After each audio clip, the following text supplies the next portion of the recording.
یہ باتیں بار بار آتی رہی، بڑوں کی طرف سے بھی آتی رہی کہ اس سال عید کی کوئی تیاری کرنے کی ضرورت بھی نہیں ہے، لوگوں کو اپنے گھروں میں رہنا ہے، کہیں آنا جانا ہے نہیں، اس لیے جو ہے عید کی تیاری کے عنوان پر اس کے نام پر بازار میں آنا، بازاروں میں بھیڑ لگانا اور ایک غلط میسج دینا بہت ہی غلط بات ہے، بہت ہی غلط بات ہے۔ یہ بات اس لیے کہی جا رہی کہ آپ لوگ اس کو سمجھیں، ہر محلے کے جو لوگ ہیں، قریے دیہات کے لوگ ہیں، بازار محلے کے جو لوگ ہیں،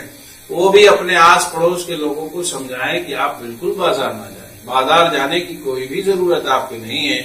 آپ نہیں سمجھ رہی کہ اس کا نقصان کتنا ہو جائے گا، آپ اس بات کو نہیں سمجھ رہی کہ اس کے نتائج کیسے کیسے آنے والے ہیں۔ اس لیے میں عورتوں سے بہت ہی خصوصیت کے ساتھ یہ بات عرض کرتا ہوں، بازار آپ بالکل بھی نہ آئیں۔ مرد حضرات عورتوں کو روکے، بہت شدید ضرورت ہے تو مرد بازار آئیں، اور اشد ضرورت ہے تو عورتیں اپنے مرد حضرات کے ساتھ آئیں اور کام کر کے فارغ ہو کر ورنہ آنے کی ضرورت ہی نہیں، بالکل نہیں ہے۔ آپ نہیں جانتی کہ اس کے نقصانات کتنے ہونے والے ہیں۔ ایک مسلمان غلطی کرتا ہے، پورے ملک میں مسلمانوں کو بدنام کر دیا جاتا ہے۔ ایک مسلمان غلطی کرتا ہے، اس کا خمیازہ مسلمانوں کو پورے ملک میں بھگتنا پڑتا ہے۔ اس لیے میں بات بہت ہی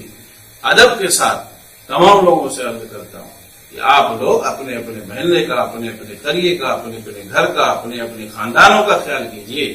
وہ چاہے اتر پردیش کے لوگ ہوں، چاہے ہندوستان کے دیگر ریاستوں کے لوگ ہیں۔ جہاں تک یہ پیغام میرا پہنچے وہ لوگ اس بات کو سمجھیں، وقت کی نزاکت کو سمجھیں، ماحول کو سمجھیں۔ بازاروں میں بالکل بھی عورتوں کا آنا ایک دم سے غیر ضروری ہے، ایک دم سے غیر مناسب ہے، ایک دم سے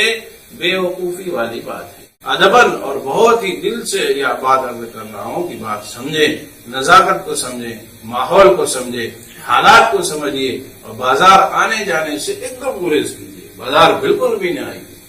یہ مرد جو یہ وبا پھیلی ہوئی ہے، جہاں کے لوگوں کو گھروں میں کسی کے یہاں مرد یہ پایا گیا، وہاں کے حالات معلوم کیے جائیں، پورے گھر کو خالی کرا دیا جاتا ہے، گھر کی عورتوں کو، بچوں کو، سب کو لے جا کر ہاسپٹل میں رکھا جاتا ہے، 21 دنوں تک لوگوں کو رہنا پڑتا ہے۔ ان کے مجاہدات کتنے ہوتے ہیں آپ نہیں سمجھ رہی اس بات کو، اس لیے آپ بازاروں میں خوب گھوم رہی، ٹہل رہی، اس کے نقصانات کا آپ کو علم نہیں ہے۔ اس لیے میں بس بات بڑی مختصر کرنی ہے مجھے کہ جتنے بھی لوگ ہیں، جہاں تک یہ پیغام پہنچے، خود سنیں، آگے بھی پہنچائیں، اور اس بات کی